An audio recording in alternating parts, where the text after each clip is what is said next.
Questions for Tamar Bates? Tamar, we've kind of noticed after some tough fouls, especially in that Tennessee game, maybe Ant was a little disappointed or just other players on some ticky-tack fouls. We kind of made sure to start clapping, bringing the group in as a leader on the team. What do you think that does for the younger players just to keep their minds on the game and not be frustrated by calls?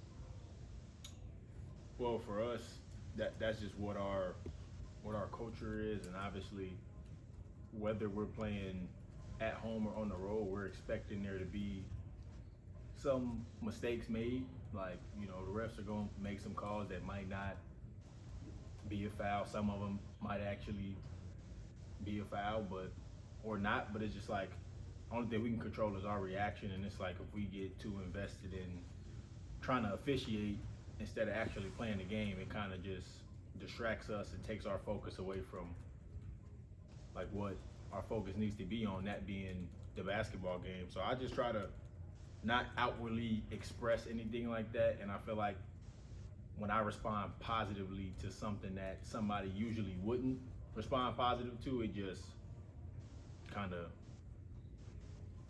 I guess it just rolls on into the rest of the team. Tamar, you had 0 points in the first half against Tennessee and then blew up with 20 points in the second half. What was the biggest change for you in that game? The ball winning. Because I feel like I was pretty aggressive in the first half and some shots just didn't fall, but I feel like our offense was a little better, or actually a lot better in the second half, and we were able to move and get them in rotations, and then in turn I was able to make some shots. But nah, yeah, it wasn't really anything too complicated. I just was able to be in the right spots, and like I said, we were able to play with a little bit more pace in that second half. Tomorrow, you guys have bounced back after a loss every single game this season that you have lost. How have you guys had success at that, and then how do you guys do that again this Saturday against Texas A&M? Well, I feel like we've had success with that because we don't let anything linger directly after the game. So like whether it's like in the locker room right after the game, after a loss, or the first day we get back on the court and we're in practice, like we address what we need to address, and we watch the film, we break down the game and where we came up short and what we could fix, and then we come with the mentality of whoever we lost to, we're not gonna let them beat us twice. And like you said, we responded after every loss this year, and that's been the word of the day since we left Knoxville. So I mean, for us, it's just about staying together and just continuing to get better in the areas that we came up short the game prior. Did you see anything in that film session from Tennessee that could help you on Saturday? Yeah, just a lot of self-inflicted plays, like just little things like not being matched up off of a free throw block out or some offensive rebounds, and a lot of that stuff falls on me. Like I usually do a good job of making sure guys are matched up on their man, or we're in the right defense, or just relaying coach's message to the guys on the floor. And I did a decent job of it on Wednesday, but I definitely felt like there's a lot of room for improvement, and I'll definitely be better on Saturday. Tamar, you're averaging a career high steals per game with 1.6. What do you accredit to that boost this season?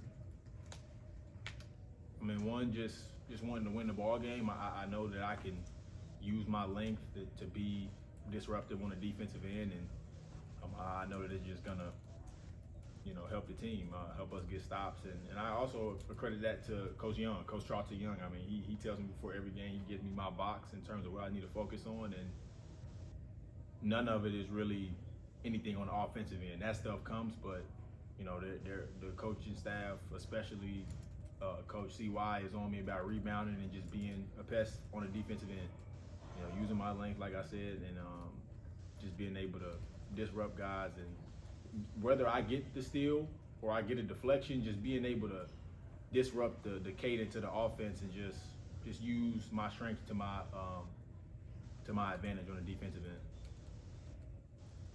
Tamar, from your perspective, as you guys turn the page to the second half of SEC play, what impressed you the most with how you guys were able to perform in the first half, and what are some areas that you still see some growth as you guys get ready for the postseason?